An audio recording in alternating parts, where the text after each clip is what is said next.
Hello guys.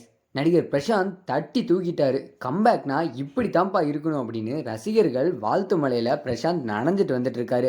அப்படிப்பட்ட படம் தான் அந்தகன் அப்படிங்கிற படம். இந்த படத்தோட ரிவ்யூ தான் இப்போ பார்க்க போகிறோம். ஸ்டார் பிரசாந்த் நடிப்பில் நடிகரும் இயக்குனருமா இருக்கக்கூடிய நம்ம தியாகராஜன் இயக்கத்தில் உருவாகி இருக்கக்கூடிய திரைப்படம் தான் அந்தகன். இந்தியில் வெளிவந்து மாபெரும் வெற்றி அடைஞ்ச அந்தாதூன் அப்படிங்கிற படத்தோட தமிழ் ரீமேக் தான் இந்த படம். இந்த படம் இன்னைக்கு வெளியாகி நல்ல ஒரு விமர்சனமும் மக்கள் மத்தியில் கிடைச்சிட்டு வந்துட்டு இருக்கு. படத்துல நிறைய ட்விஸ்ட் இருக்கு. அது மட்டும் இல்லாம படத்தை எந்த இடத்துலையுமே போர் அடிக்காம ரொம்ப சுவாரஸ்யமா போயிட்டு இருக்கு. கண் தெரியாம இருக்கக்கூடிய பிரசாந்துக்கு நல்ல ஒரு பியானோ வாசிக்கக்கூடிய திறமையும் இருக்கு.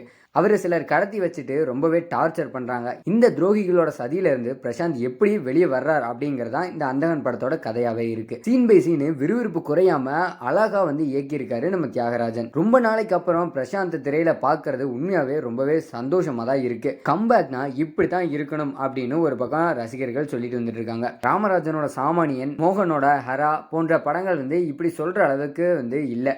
ஆனால் பிரசாந்த் நடிச்சிருக்கக்கூடிய அந்தகன் படம் உண்மையிலேயே அவருக்கு மிகப்பெரிய ஒரு கம்பேக் திரைப்படமாக தான் அமைஞ்சிருக்கு. கண்ணை மூடிட்டு பார்வை இல்லாதவராக நடிச்சிடலாம். ஆனால் இந்த படத்தில் கண்களை திறந்துட்டே பார்வையற்ற ஒரு நபராக பிரசாந்த் நடித்து அசத்தி இருக்காரு. சமுத்திரக்கனி இது வரைக்கும் நம்ம எல்லாரும் வில்லனாவோ குணச்சித்திர கதாபாத்திரத்திலையும் பயங்கரமாக பார்த்து ரசிச்சிருப்போம். ஆனால் இந்த படத்தில் மோசமான ஒரு ரோலில் நடிச்சிருக்காரு நம்ம சமுத்திரக்கனி. போலீஸ் அதிகாரியாக வரக்கூடிய நம்ம சமுத்திரக்கனி சிம்ரனை சின்ன வீடாக வச்சிருக்காரு. இந்த விஷயம் யாருக்குமே தெரியாது அப்படிங்கிறதான் படத்தோட கதை ஓட்டமாகவே இருக்குது. இந்த விஷயத்த வெளியில் சொல்லிடுவேன் அப்படின்னு சிம்ரனை மிரட்டி பணம் சம்பாதிக்கிற ஒரு ஆளாக தான் நம்ம யோகி பாபு நடிச்சிருக்காரு. அதே போல் வனிதாவுக்கு ஒரு நல்ல கதாபாத்திரம் கொடுத்திருக்காங்க.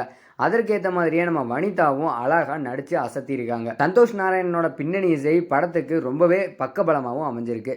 விஜய் சேதுபதி, அனிருத் பாடின பாடல் எல்லாமே சும்மா சிறப்பாக அமைஞ்சிருக்கு. பிரசாந்தோட டான்ஸ் இல்லையே 90s இருந்த மாதிரி அப்படின்னு வருத்தப்பட்ட ரசிகர்களுக்கு இப்போ படத்தோட கடைசியில் ஒரு பாட்டை போட்டு குஷிப்படுத்திட்டாரு இயக்குனர். ரொம்ப நாளுக்கு அப்புறம் திரையில ஒரு அட்டகாசமான கம்பேக் கொடுத்திருக்காரு நம்ம நடிகர் பிரசாந்த். இது மட்டும் இல்லாமல் பல ரசிகர்களும் இந்த அந்தகன் படத்தை பற்றி ரொம்பவே பாசிட்டிவான ரெஸ்பான்ஸும் ரிவ்யூஸும் தான் கொடுத்துட்டு வந்துட்டு இருக்காங்க. அந்த வகையில் இந்த படத்தை பார்த்துட்டீங்க அப்படின்னா இந்த படம் எப்படி இருக்கு அப்படிங்கிறத மறக்காம கமெண்ட் செக்ஷனில் மென்ஷன் பண்ணிடுங்க.